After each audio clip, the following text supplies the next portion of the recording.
और क्या प्रॉब्लम है? जी मैं अनिल कुमार आउटसोर्स कर्मचारी हॉस्पिटल में एक PN के कार्य काम कर रहा था। और जैसे कि नई कंपनी का टेंडर हुआ और पुरानी कंपनी का टेंडर ख़त्म होने के बाद हमारी डॉक्यूमेंटेशन वेरिफिकेशन शुरू हुई और हम 3 दिन लगातार डॉक्यूमेंट वेरिफिकेशन करने के लिए जाते रहे। पर हमें बोला कि आप बाद में आओ, बाद में आपके कर देंगे। लाइन में लगते रहे, 3 दिन कंटिन्यू लाइन में लगते रहे। और जब हमारी लाइन में आगे जाकर पहुंचे हम उनके पास, तो बोला आपकी वैकेंसी ख़त्म हो गई है, आपको कोई वैकेंसी नहीं मिलेगी, ख़त्म हो गई है, चाहे PN हो चाहे हो, सारे ख़त्म हो गए।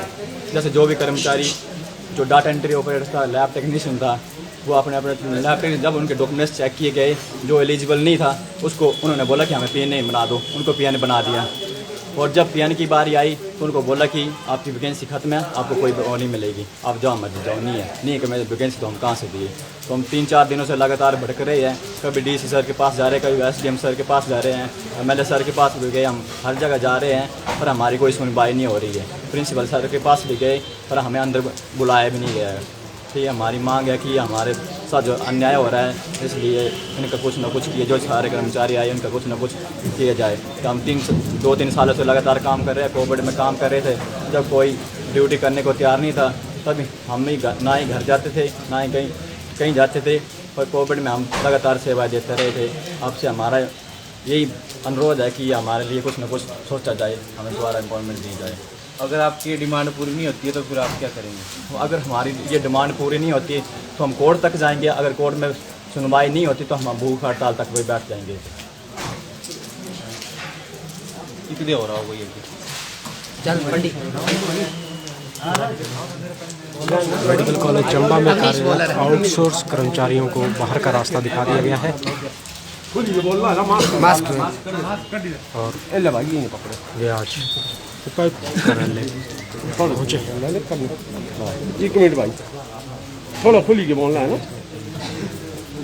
नमस्कार, मेरा नाम अवनीश है। मैं मेडिकल कॉलेज चंबा में एज ए PN कार्यरत हूँ। और सर हमारी प्रॉब्लम ये आ रही है कि हम जो हैं वो कई सालों से यहाँ पे जो कोविड में काम कर रहे थे। कोविड में हमारी ज्वाइनिंग हुई थी, तो सर जो कोविड में ज्वाइनिंग हुई उसके बाद जो नई कंपनी का टेंडर चेंज हुआ तो उसमें क्या किया गया कि जो पुराने बंदे थे उनको निकाल के नए बंदों को उन्होंने ज्वाइनिंग दी है।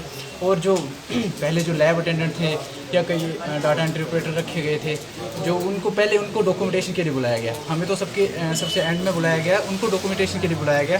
तो उन्होंने क्या किया कि जो डाटा एंट्री ऑपरेटर थे जो एलिजिबल नहीं थे, जो लैब टेक्नीशियन थे जो एलिजिबल नहीं थे, जिनके डॉक्यूमेंटेशन पूरे नहीं थे, उनको क्या कर दिया कि उन्होंने PN में वो कर दिया, PN में कन्वर्ट कर दिया। और जो PN की जो वैकेंसी थी उनको फॉरवर्ड कर दिया कि आपकी वैकेंसी वैकेंट हो गई है, अब हमारे पास कोई वो वैकेंसी नहीं है। तो उसमें जो हमारे कुछ जो साथी थे जिनको निकाल दिया गया है।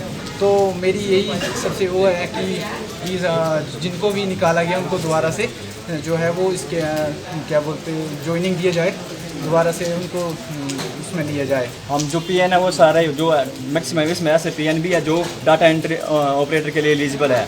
अगर उनको निकाल दिया गया तो हम ये भी चाहते हैं कि हमें ऊपर कर दिया जाए, फिर ना उनकी जगह हमें रख लिया जाए। यही हमारी कितने कर्मचारी निकाल लें आपको? लगभग 15 के करीब है, 15 तो निकाले, जिसमें OTA भी है, 3 OTA भी है जिनको बाहर निकाला गया। कोविड टाइम पे हमने काम किया है, क्रूशल टाइम पे जहाँ पे कोई आने को तैयार नहीं था। 2 बार पॉजिटिव होके हम जो है फिर भी हमने दोबारा ड्यूटियाँ की हैं कोविड में। और अब जब कोविड ख़त्म हो गया तो नए बंदों को कर रहे हैं, पॉजिटिव बनने का टाइम आया है तो हमें निकाल के बाहर कर रहे हैं और नए बंदों को ज्वाइनिंग दे रहे हैं। और हम ये सोच रहे हैं कि जो लेडीज़ था बस क्या बाकी वो सारे एलिजिबल था, जेंट्स सारे कोई भी एलिजिबल नहीं है इसमें। लेडीज़ को एक भी इसमें बाहर स्टाफ को जो है वो निकाला नहीं गया। सारे जो है जितने भी है वो जेंट्स को निकाला गया है। कुछ बंदे तो ऐसे भी हैं बेचारे जिनके भी रोजी रोटी जो है वो इसी से चलती है। और कईयों को तो 35 40 साल के हो गए हैं जो कि मतलब कि कई टाइम से यहाँ पे काम कर रहे हैं, उनको भी यहाँ से निकाल दिया गया है। तो मेरी बस यही प्रशासन से वो है विनती है कि प्लीज़ हमारा कुछ ना कुछ किया जाए, हमारा जो है ये समस्या का हल किया जाए। धन्यवाद। निकालने का क्या कारण बताया गया है? कुछ कारण नहीं दिया, कारण नहीं बताया गया। निकालने का यही कारण बताया गया, जो पहले आ गया वो ज्वाइनिंग पा गया, जो बाद में आया वो ज्वाइनिंग नहीं पा गया। और जो पहले से जो डाटा एंट्री ऑपरेटर थे, पहले उनको डाटा ऑपरेटर के लिए उन्होंने रखा गया था और उनको जो है वो पीसी में कन्वर्ट कर दिया, और जो पीसी है उनको बोलते कि आपकी वैकेंसी नहीं है और आपको यहाँ से निकाल दिया जाता। अगर वो एलिजिबल नहीं थे तो उतने दिनों से क्यों काम कर रहे थे, उनसे काम क्यों करवाया जा रहा था? अगर हम एलिजिबल हैं तो हमें रखे ना, फिर जो हमें यही मांग है कि निष्पक्ष जांच की जाए, जो एलिजिबल है उसको एलिजिबल तौर पर रखे जाए, जो एलिजिबल है उसको बाहर निकाल। पहले कैसे पोस्टें थी सर? पहले भी तो पोस्टें थी, जो पहले काम कर रहे थे तब भी तो पोस्टें थी, अब कैसे पोस्टें नहीं है? पहले तो जो पुराने बंदे थे उनको, पुराने बंदों को यहाँ पे लेना चाहिए था, और उन्होंने नई ज्वाइनिंग किस तरह से की? धन्यवाद।